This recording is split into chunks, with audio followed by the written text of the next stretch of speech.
ఓం నమో వెంకటేశాయ. జై శ్రీమన్నారాయణ. అందరికీ నమస్కారం అండి. ఈ యొక్క కార్తీక మాసంలో ఈరోజు సోమవారం, చాలా విశేషమైనటువంటి రోజు. ఈ యొక్క కార్తీక సోమవారం రోజున ఏం చేయాలి? ముఖ్యంగా ఈరోజు మూలా నక్షత్రం.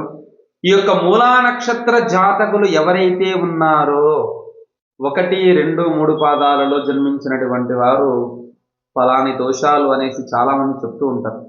కాబట్టి ఇప్పుడు ఏ దోషమున్నా, ఎలాంటి దోషాలున్నా కూడా ఈ యొక్క మూలా నక్షత్ర జాతకులకి ఈరోజు చాలా విశేషమైనటువంటి రోజు. కాబట్టి మీరు దగ్గరలో ఉన్నటువంటి శివాలయానికి వెళ్ళి ఆ యొక్క శివాలయంలో ఉన్నటువంటి భగవంతునికి మీరు బిల్వపత్రి ఆకును మీరు సమర్పించండి. అలాగే నువ్వుల నూనె, అలాగే ఆ యొక్క దీపానికి కావలసినటువంటి వత్తులు మీరు దానంగా ఇవ్వండి. ఎంతైనా మీరు దానం ఇవ్వచ్చు. ఎవరైతే ఈ విధంగా భగవంతునికి బిల్వపత్రి ఆకు, నువ్వుల నూనె, వత్తులు సమర్పిస్తారో వారికి విశేషమైనటువంటి అనుగ్రహం కలుగుతుంది. ముఖ్యంగా మూలా నక్షత్ర జాతకులు ఆ యొక్క బిల్వపత్రి ఆకును సమర్పించిన తర్వాత ఆ యొక్క బిల్వపత్రి ఆకును తిరిగి మళ్ళీ ప్రసాదంగా మీరు స్వీకరించి ఆ యొక్క బిల్వపత్రి ఆకును ఇలా చేతిలో ఉంచి యోగ నిద్రలో, అంటే ఇలా కళ్ళు మూసుకొని ధ్యానం చేసుకుంటూ భగవంతుని నామస్మరణ, పంచాక్షరి నామస్మరణాన్ని, ఓం నమ శివాయ అనే పంచాక్షరి మంత్రాన్ని మీరు ఎన్నిసార్లైనా మీరు జపం చేయండి. అది మీ అనుకూలాన్ని బట్టి.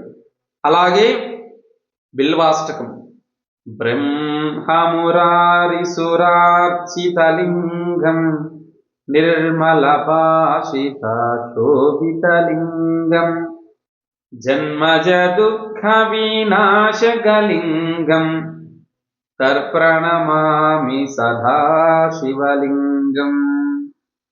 ఆ యొక్క భగవంతుణ్ణి మీరు ఈ విధంగా కూడా మీరు స్మరణ చేయండి, ప్రార్థన చేయండి. ఆ యొక్క శివుని యొక్క నామస్మరణాన్ని జపం చేయండి.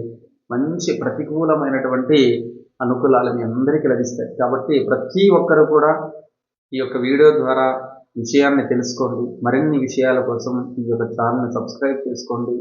మీ అందరికీ కూడా ఆ యొక్క పార్వతీ పరమేశ్వర అనుగ్రహం ఉండాలని కోరుకుంటూ, అలాగే ఆ యొక్క శ్రీమన్నారాయణ శ్రీ కళ్యాణ వెంకటేశ్వర స్వామి అనుగ్రహం తప్పకుండా ఉండాలని కోరుకుంటున్నాను. శుభం పూజ.